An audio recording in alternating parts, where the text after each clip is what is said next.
नमस्ते बच्चों। मैं पिंकी गांधी फ्रॉम लियाल पब्लिक स्कूल। आज हम करेंगे हिंदी प्रथम का पाठ 4, संयुक्त व्यंजन। संयुक्त व्यंजन क्या होते हैं? सबसे पहले मैं आपको बताती हूँ। हिंदी में 4 तरीके के संयुक्त व्यंजन होते हैं जो कि आपको यहाँ दिखा रखे हैं। सबसे पहले देखो क्या होता है, श। उसके बाद में त्र और ज्ञ और श्र। श को जब हम लिखते हैं तो कैसे लिखा जाता है? जब हम इसका वर्ण विच्छेद करते हैं, इसको हम अलग कर देते हैं स्वर से। जैसे मैंने आपको बताया था कि जब भी हम व्यंजन का उच्चारण करते हैं तो किसकी ध्वनि आती है? अ की ध्वनि आती है। तो हम यहाँ पे क्या कर रहे हैं? हम इसको स्वर को व्यंजन से, व्यंजन को स्वर से यहाँ पे क्या कर रहे हैं? अलग कर रहे हैं।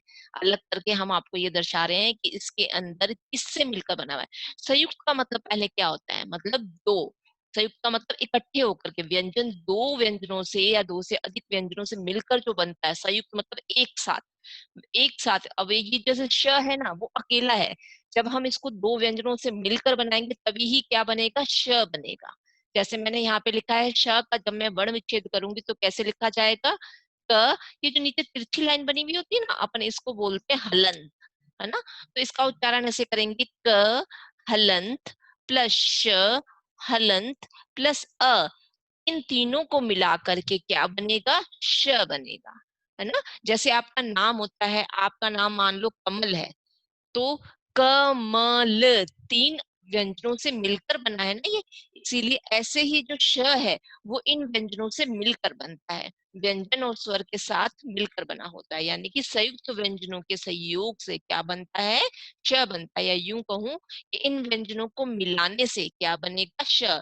जैसे आप वर्ण विच्छेद करते हो, सॉरी, मिलाकर लिखो करते हो, तो जब हम क हलन प्लस श हलन प्लस अ, तो इनको मिलाने से क्या बनेगा? श बनेगा। तो आपको ये याद रखना होगा कि श किससे मिलकर बनता है? क हलन प्लस श हलन प्लस अ। इनको मिलाने से बनेगा श, है ना। ये हो गए व्यंजन और ये हो गया स्वर। जब हम इसके श के टुकड़े करेंगे तो ये इस तरीके से हो जाएंगे और इनको मिलाने से क्या बनेगा? श बनेगा। ऐसे ही हम आगे दूसरा संयुक्त व्यंजन देखते हैं, त्र। त्र भी है, बहुत सारे व्यंजनों से और स्वरों से मिलकर बनता है ना। जैसे दो व्यंजन तो ये हो गया और एक स्वर हो गया।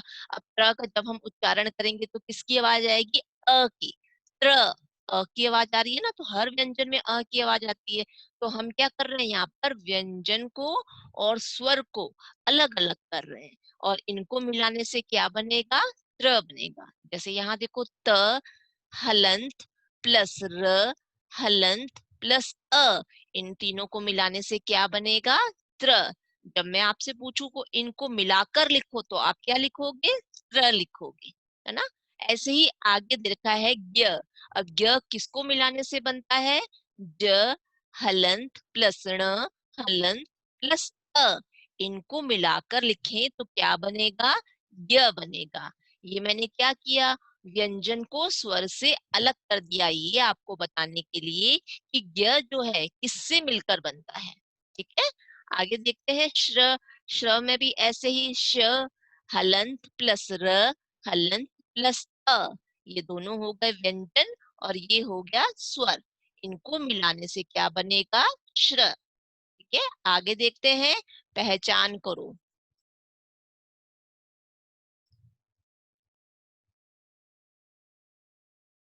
पहचान करो में सबसे पहला चित्र दे रखा है श्र का। श से है, सबसे पहला चित्र है यहाँ पे क्षत्रिय। इसको पढ़ोगे आप, श। त्र में कौन सी मात्रा है? छोटी ई की, तो क्या बना? त्रि य। क्या पढ़ेंगे इसको? क्षत्रिय। ऐसे ही आगे ये किसका चित्र दे रखा है? यह है त्रिशूल का। त्र पर है छोटी ई की मात्रा त्रि, श पर है बड़े ऊ की मात्रा शू, ल। क्या बना? त्रिशूल। ऐसे ही आगे दे रखा है यहाँ पे, ये कौन बैठे हैं? क्या कहते हैं इनको? इनको कहते हैं ज्ञानी। ज्ञ आ की मात्रा क्या बनेगा? ज्ञा नी, न पर बड़ी ई की मात्रा ज्ञानी।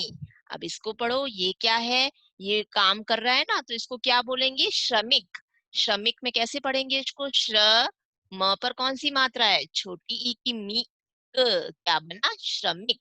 ऐसे ही आपको आगे श्र, त्र, ज्ञ और श्र के शब्द दे रखे हैं जिनका उच्चारण आपको मेरे साथ साथ ही करना है। अब इसको पढ़ो, श वाले शब्दों को। शिक्षा, श पर कौन सी मात्रा लगी हुई है, छोटी ई की, और श पर आ की, शिक्षा। लक्षण, अक्षर, परीक्षा। ठीक है। अब ये त्र वाले शब्द पढ़ो, क्या लिखा हुआ है, शत्रु, इत्र, मित्र, पुत्र।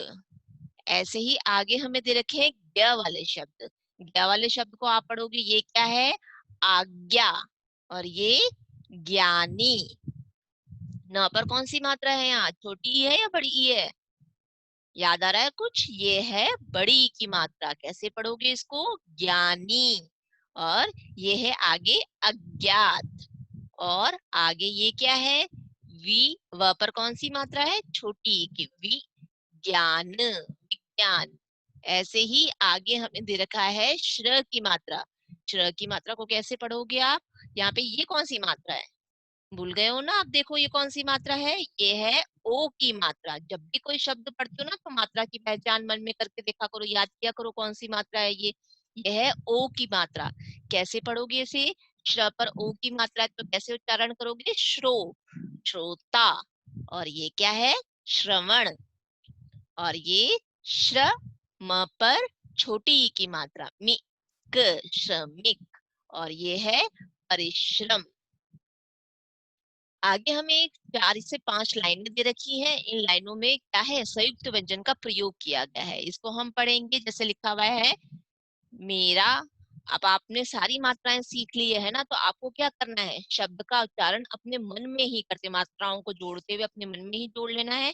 और जब आप उच्चारण करोगे तो सीधा शब्द बाहर आना चाहिए, ऐसे नहीं म, एक की मात्रा में, ऐसे नहीं बोलोगे, मन में ही इसको बोलोगे और उच्चारण सीधा करोगे। जैसे बोलोगे मेरा नाम दक्ष है, और मेरे पिता जी का नाम श्री, ये क्या है, राकेश कुमार है।